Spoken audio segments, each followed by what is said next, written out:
Rica, ¿por qué no nos cuentas los detalles de esta investigación? Pues justamente en torno a esta reforma administrativa que se está planteando desde el Ejecutivo, nos pusimos a revisar algunos de estos organismos autónomos y de cuáles habían sido sus evaluaciones previas, y nos encontramos con que la Secretaría Ejecutiva del Sistema Nacional Anticorrupción, que fue creada durante la administración de Enrique Peña Nieto, se impulsó desde 2015, pues había comenzado a funcionar sin estructura, pero sí se había gastado un presupuesto público. Tan solo en 2019, documentado por la Auditoría Superior de la Federación, se gastaron casi 6 millones de pesos en honorarios de los entonces integrantes del Comité de Participación Ciudadana, quienes percibieron 120,000 pesos mensuales. Estamos hablando de José Octavio López Presa, Rosa María Cruz Lesbros, Alfonso Hernández Valdés, Jorge Alberto Alatorre Flores, Irene Levi Mustri y Maricler Acosta Urquidi, quienes, como comenté, percibían honorarios por 120,000 pesos. Un informe de fiscalización de la Auditoría Superior de la Federación nos indica que en 2018 la Comisión Ejecutiva del CESNA no dispuso de lineamientos o políticas en los que se establecieran los criterios, dinámicas de trabajo temporales, así como la supervisión de insumos técnicos que generen el cumplimiento de sus atribuciones, Nancy. Es decir, se trabajó sin una infraestructura o sin un esqueleto, según lo documenta la Auditoría Superior de la Federación en la revisión de la cuenta 2018. Pero para seguir con más información, me gustaría ver este comentario que nos hace el doctor Óscar Enrique Díaz Santos, doctor en Economía por la Universidad Nacional Autónoma de México y especialista en gasto público y presupuesto, con respecto a cómo está funcionando este sistema.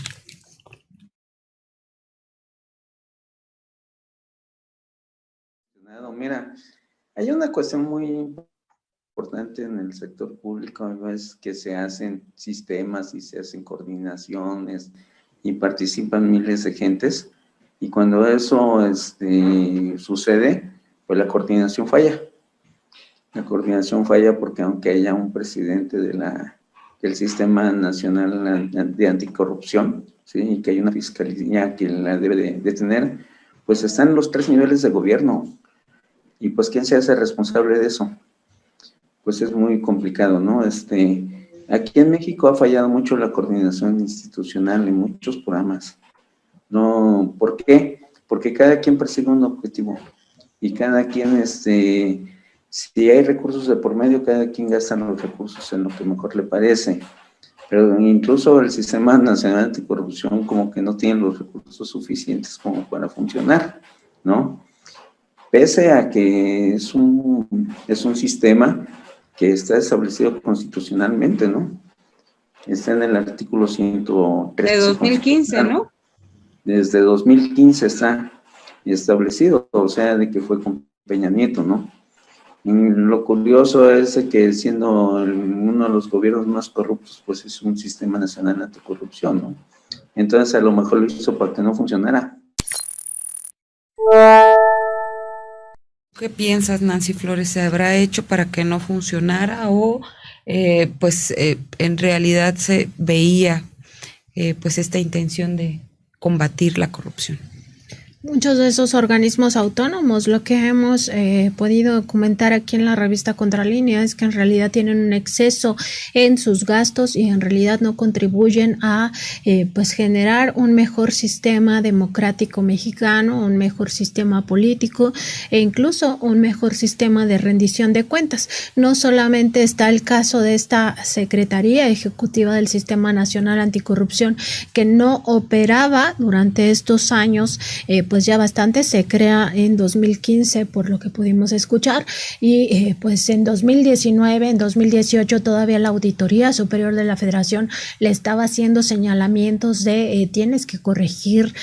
para ya tener una estructura y realmente estar operando, es decir, ya habían pasado 3, 4 años, 5, sin que esta Secretaría Ejecutiva pues realmente estuviera funcionando. Y lo mismo ocurre con otros organismos que se supone que tienen esta autonomía para garantizar su independencia, pero también para operar de manera eficiente, ¿no? La autonomía también la tienen en el sentido de cómo manejan los recursos públicos, y es ahí donde realmente existe una falla, ¿no? Lo vimos en el caso del Instituto Nacional Electoral, lo estamos viendo ahora con esta investigación en torno a este Sistema Nacional Anticorrupción, también lo hemos visto en el Instituto Nacional de Acceso a la Información y la Transparencia, el INAI,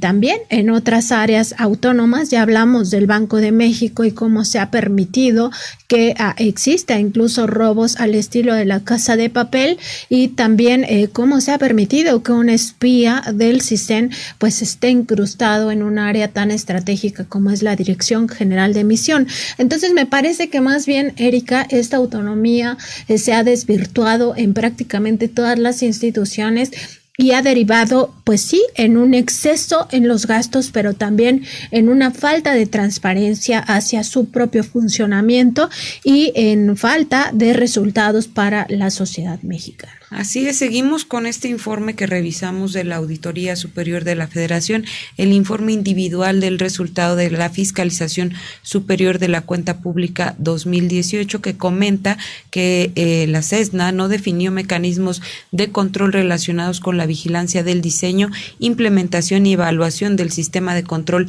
interno institucional. Asimismo, indicó que tampoco dispuso de un programa institucional ni de una metodología específica para la administración de riesgos, ni de un programa de capacitación en esos temas. Fíjate que tuvimos oportunidad de platicar con Fidel Ramírez Rosales, quien es director general de administración de la CESNA, quien reconoce las recomendaciones de la Auditoría Superior de la Federación y bueno, señala que estas recomendaciones de la Cuenta Pública 2018 corresponden a que todavía había una normatividad incipiente. Pero ¿qué te parece si vamos a escuchar el audio de esta entrevista?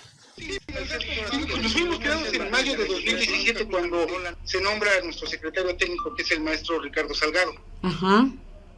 No, ahora sí que el 30 de mayo de 2017 inicia operaciones la Secretaría Ejecutiva. No, como toda institución naciente, pues al momento de iniciar operaciones se aboca a las tareas de el personal, su contratación, la creación de perfiles de puestos, los diversos trámites que hay que hacer ahora sí que ante la Secretaría de Hacienda y Crédito Público y la propia Secretaría de la Función Pública para crearles la estructura orgánica, pasar por el órgano de gobierno, pues ahora sí que su normatividad, que es ahorita todavía de manera incipiente, no, poco a poco nos hemos ido fortaleciendo, crear finalmente también toda clase de sistemas que le rigen a las instituciones públicas, como son los sistemas de control externo, los de administración de riesgos, los del comité de ética, el comité de adquisiciones, empezar justamente los procedimientos de contratación, pues para la adquisición básica de todo insumo que requiere cualquier institución pública o privada, ¿no?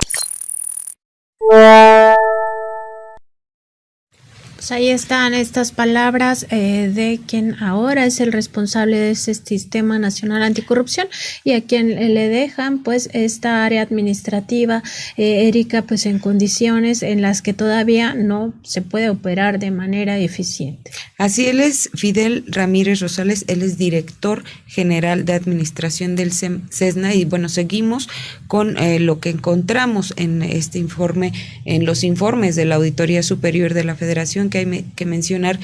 revisó 2 veces la CESNA y en la Auditoría de Cumplimiento 2019 da cuenta de que ese año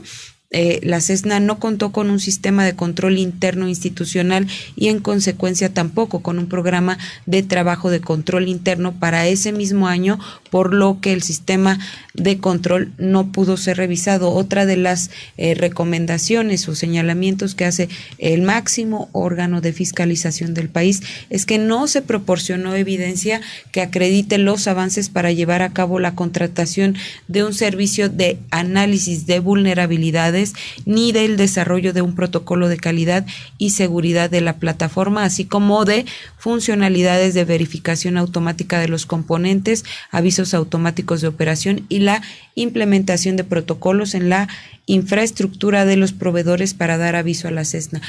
Vamos a seguir escuchando esta entrevista que hicimos con el director general de administración del CESNA. Pues abocó a diversas tareas. Efectivamente, cuando llega la Auditoría Superior de la Federación en 2019, ¿no?, que es cuando nos hacen esta auditoría de desempeño, estábamos en esos procesos de crear normatividad, ¿no? Entonces, dentro de las respuestas que hemos otorgado a la auditoría y que todavía se encuentra en análisis, ya hemos creado los instrumentos que permiten, ahora sí que, tener un marco normativo para la Comisión Ejecutiva. Pensamos que con los últimos documentos que hemos entregado, ya demos por atendida la recomendación que nos formuló la auditoría. Y es importante, yo creo que el trabajo de la auditoría justamente, y hablamos de que son recomendaciones al desempeño. Esto quiere decir, nos están observando cosas que la institución requiere hacer para fortalecer su vida institucional. Entonces fue algo muy positivo para nosotros porque además, pues teniendo pocos años de existencia, de inmediato llegó la auditoría y nos hizo una serie de recomendaciones para mejorar, ¿no? Que nosotros hemos justamente tratado de atender las mismas con ese propósito. Y le digo, ha sido muy positivo porque finalmente, pues cosas que después a lo mejor habíamos dejado de lado por hacer otras actividades, nos permitió ahora sí que retomarlas y darle ese cauce institucional para fortalecer a la institución. Sí, justo también en esta recomendación dice que no se definieron mecanismos de control relacionados con la vigilancia del diseño e implementación y evaluación del sistema de control interno institucional. ¿Podríamos decir que estos dos puntos ya están superados o sigue habiendo pues algunas deficiencias? Yo creo que vamos bien, digo, en el sistema de control interno institucional se habla del control interno. Para todas las instituciones públicas, la Secretaría de la Función Pública ahora sí que en algún momento emitió los manuales generales y entre ellos fue el de materia de control interno. Entonces eso lo que nos obliga es tener todo un sistema de control interno institucional con mapas, ahora sí que de riesgos, no actividades que realizamos en materia de control, también en materia de riesgos ahora sí internos de la institución, y efectivamente no lo teníamos. En 2019 nosotros a finales de ese año hicimos nuestra primera evaluación del sistema de control interno institucional, que es el primer paso que mandamos a Función Pública y es lo que le explicábamos a la auditoría. Ya en 2020 y 2021 y ahora 2022 hemos estado ya trabajando el sistema de control interno, tenemos justamente los mapas de calor como se les denomina, ya nuestro comité de control y desempeño institucional funciona de manera adecuada y se reúne las veces que sea necesario para desarrollar las diversas actividades que se tratan en el mismo, no solamente en materia financiera y presupuestal, sino en cuestión de recursos humanos, cuestiones de ética, casos de hostigamiento y acoso sexual. Digo que no tenemos ninguno, pero de todos modos se rinde un informe cada vez que nos reunimos de manera trimestral. Entonces, bueno, hemos ido fortaleciendo nuestro sistema de control interno. Seguramente hay cosas que nos faltan, ¿no? Pero yo diría que ya tenemos instrumentado ese sistema de control interno. Y justamente la última respuesta que estamos dando a la auditoría, pues le hacemos saber todo lo que hemos hecho en los años 20, 21 y lo que ahora sí que llevamos de 2022 para que vea cómo hemos estado trabajando esa recomendación que nos formuló. Importante esta referencia que hace este funcionario de que ya han sido pues respondidas estas observaciones de la Auditoría Superior de la Federación y sobre todo este compromiso que tienen en el Sistema Nacional Anticorrupción de generar nuevos mecanismos que les permitan revisar hacia adentro qué es lo que está funcionando de forma negativa. Así es, pero habría que comentar, Nancy, que todavía hay que esperar un poco porque pues ellos están respondiendo a las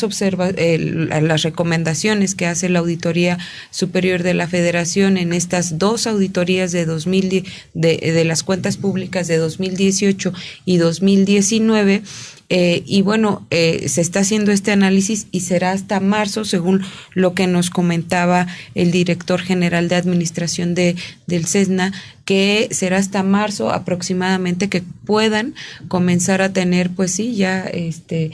derecho, o sea, puedan comenzar a utilizar estos mecanismos, ¿no? Mientras, pues, está todo este clima de que no sabemos qué va a pasar con este tipo de organismos. Hay que comentar que bueno, durante este periodo, en el tiempo en el que se realizaron las auditorías, se transfirieron recursos por 5,983,900 pesos por concepto de honorarios. De la revisión de documentos que tiene esta Secretaría Ejecutiva del Sistema Nacional Anticorrupción, se desprende que en el periodo revisado por la auditoría se encontraban los siguientes personajes con montos en pesos brutos: José Octavio López Presa, quien obtuvo 1,440,000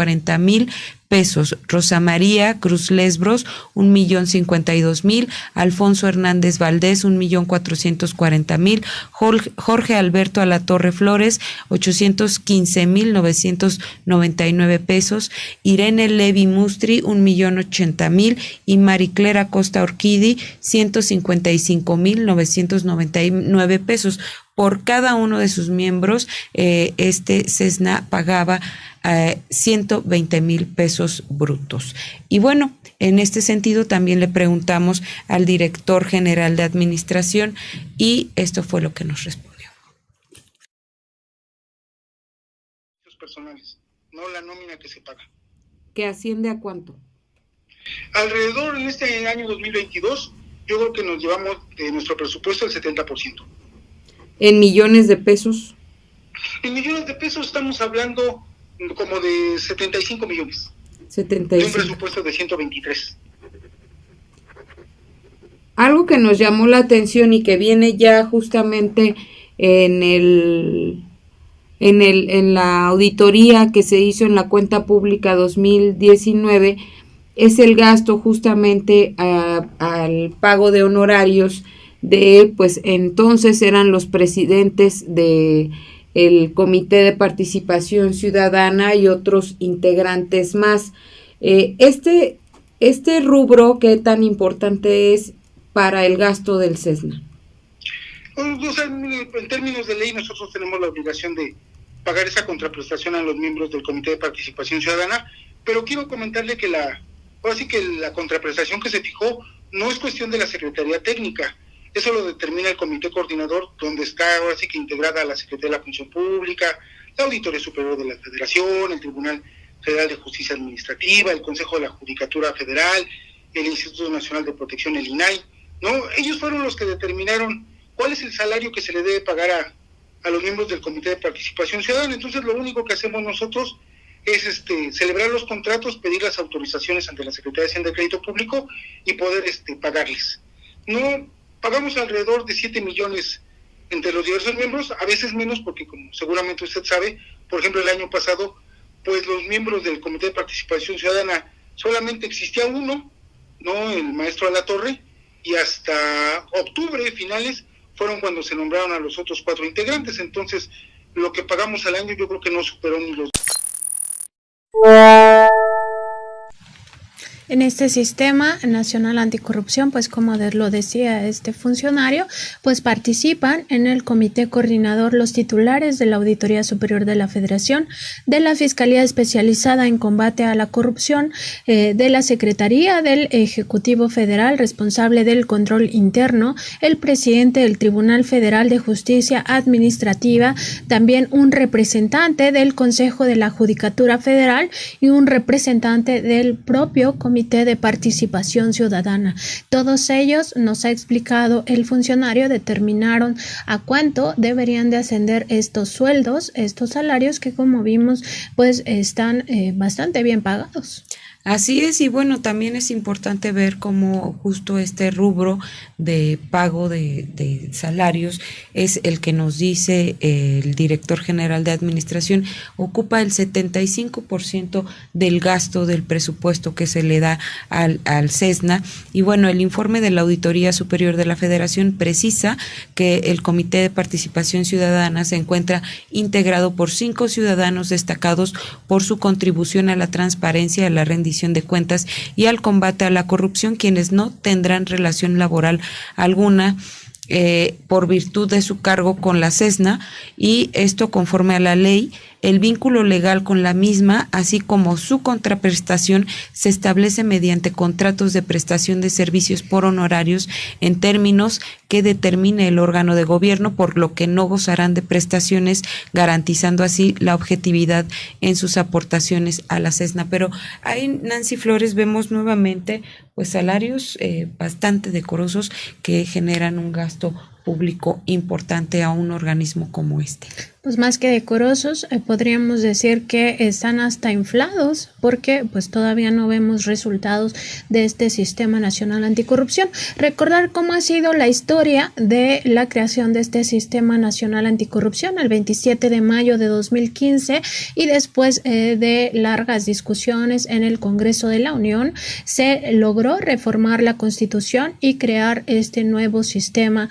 Nacional Anticorrupción. El 18 de julio de 2016 se publicaron en el Diario Oficial de la Federación 7 leyes que dan vida a este Sistema Nacional Anticorrupción, y el 19 de julio de 2017 fue la fecha límite para expedir las leyes y realizar las adecuaciones normativas que establezcan los sistemas locales anticorrupción. Con este sistema se buscaba tener una mejor coordinación de cooperación entre las instituciones de gobierno, también que un grupo de ciudadanos, de estos de los que nos está hablando Erika Ramírez, pues formara parte del Sistema Nacional de Anticorrupción, y que uno de ellos presidiera todas estas acciones, que hubiera sanciones claras a servidores públicos y a particulares que estuvieran involucrados en algunos delitos o faltas administrativas relacionadas con la corrupción,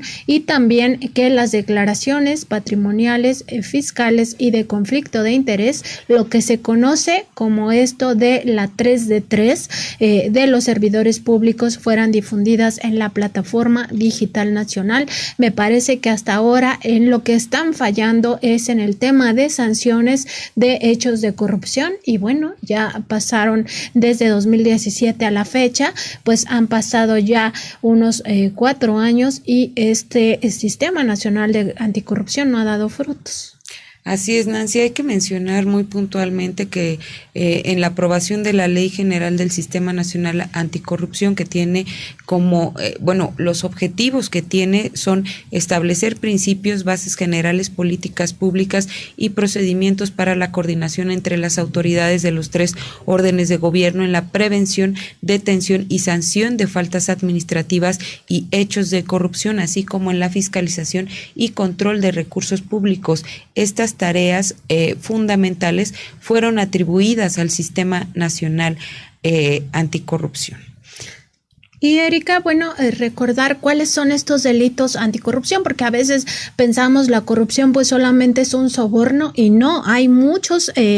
delitos que se derivan de este concepto de corrupción. Por ejemplo, está el ejercicio ilícito del servicio público, está el abuso de autoridad, la desaparición forzada de personas, es decir, cuando unos agentes del Estado, que pueden ser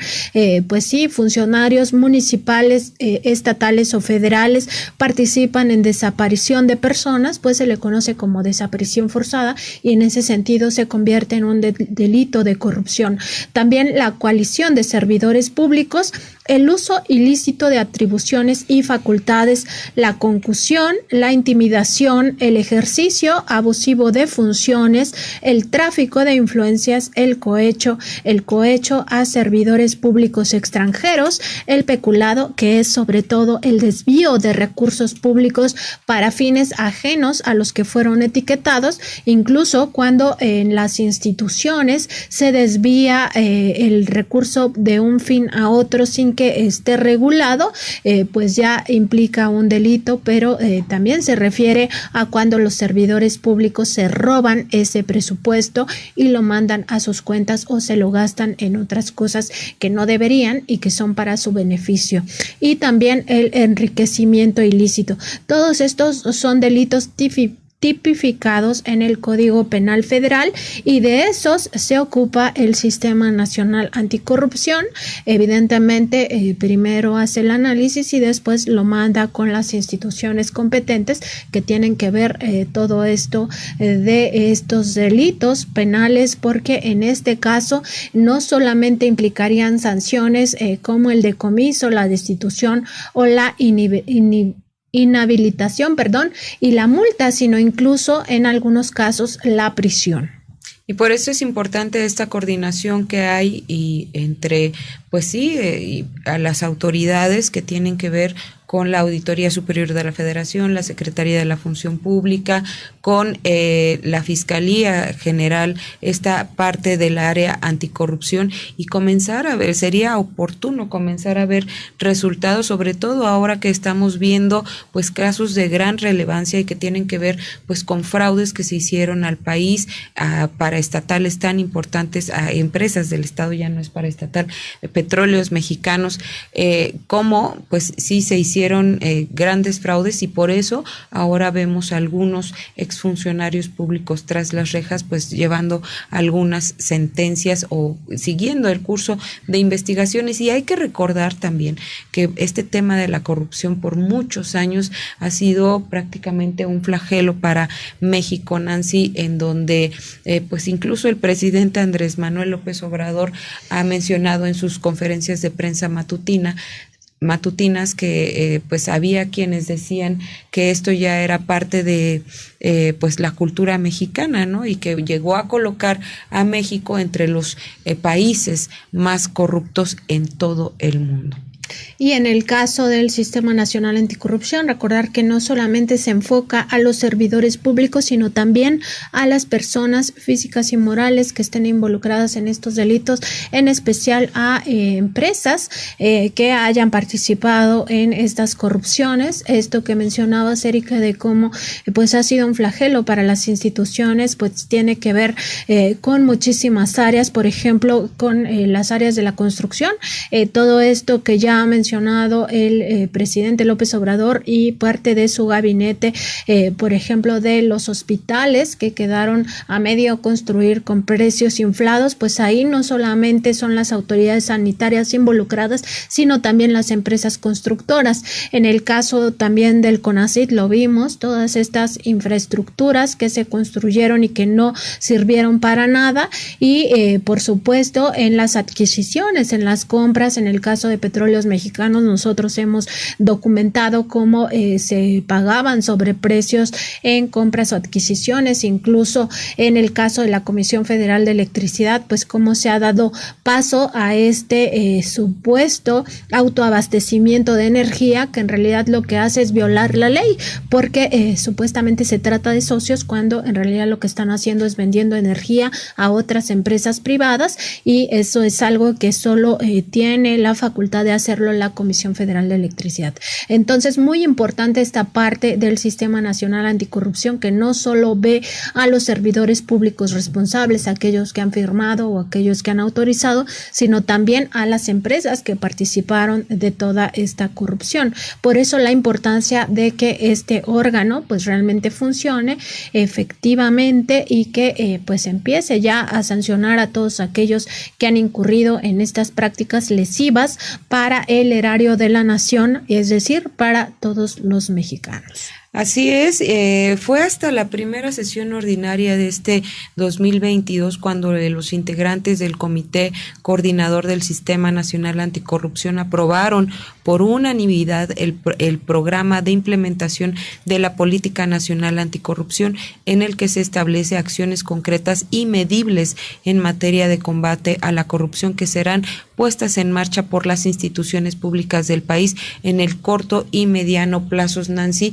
antes de ello, bueno, pues como comentamos, la Auditoría Superior de la Federación recalcaba que no se habían definido estos mecanismos de control, así es que vimos pasar varios años en los que pues se estuvieron redactando estos programas, y que bueno, ahora sería interesante que se comenzaran a aplicar en casos importantes que hemos visto, como los de agronitrogenados, la estafa maestra,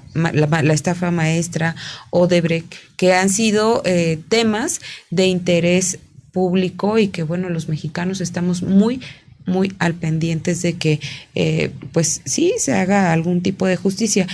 Seguimos con la entrevista con el licenciado Fidel Ramírez Rosales, director general de la administración del CESNA, a quien también le preguntamos sobre esta reforma administrativa que se pretende llevar a cabo, y pues la posible incorporación de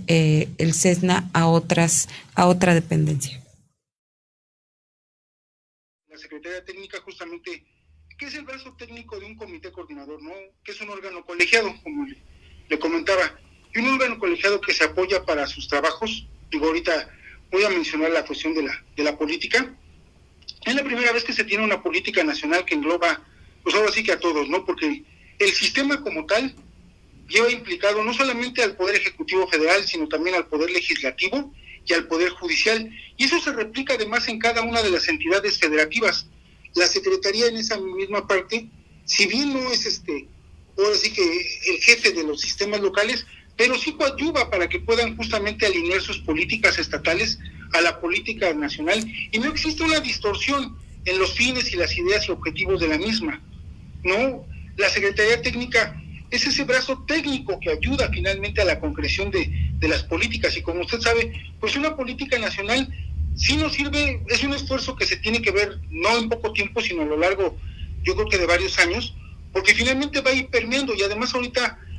ya se está implementando, ya hay varias entidades federativas que cuentan con una política estatal, ya se está trabajando y se están ahora sí que llevando a cabo indicadores, el modelo de seguimiento. ¿Por qué? Porque eso nos va a permitir, una vez que ya se esté midiendo todo esto, decir, bueno, ¿sabes qué? Esta línea de acción de la política a lo mejor necesita ahora sí que reformularse, ¿no? O a lo mejor necesita desaparecer, ¿no? Porque no fue como lo habíamos pensado y los resultados nos están dando de esa manera. Pero yo creo que eso finalmente a largo plazo nos va a permitir justamente atacar de mejor manera el sistema de la corrupción, porque como sabe, yo creo que después el mayor problema que tenemos como instituciones públicas es que hemos trabajado de manera desarticulada, ¿no? Y la intención de esto es que todas las grandes instituciones que ahora sí que trabajan en pro del beneficio del país, y en este caso en específico de la corrupción, pues puedan tener una base general, se lleven a cabo actividades que sean ahora sí que uniformes, ¿no? Y otro ejemplo que se está trabajando muy bien, que digo que forma parte del sistema justamente, también es el Sistema Nacional de Fiscalización, ¿no? Yo creo que una de las grandes acciones es justamente este tipo de auditorías que se hace a todas las instituciones, donde se le está dando un enfoque ya no solamente a la cuestión preventiva o sancionadora, ¿no? Sino justamente este tipo de auditorías que son al desempeño, que lo que permiten es fortalecer la vida institucional. Pues la iniciativa se presentará ante el Poder Legislativo, y pues ahora sí que ahora sí que ahí los legisladores pues tendrán la última palabra, ¿no? Nosotros, pues ahora sí que lo que podremos proporcionar son las cuestiones técnicas, porque hemos visto la iniciativa, y finalmente lo que es el secretario técnico, digamos que la persona no desaparece, ¿no? Sigue haciendo sus funciones. Lo único es que consideramos, así como está planteada la iniciativa, que para una persona pues sería complicado poder desarrollar todas esas actividades, porque como decía, de manera esencial, pues es ya se tiene elaborada la política, ya tiene aprobada, está en las etapas de implementación, está un modelo de seguimiento, está la creación de indicadores, y hay muchas actividades que se llevan a cabo y que finalmente pues a lo mejor una persona no podría hacerlo, ¿no?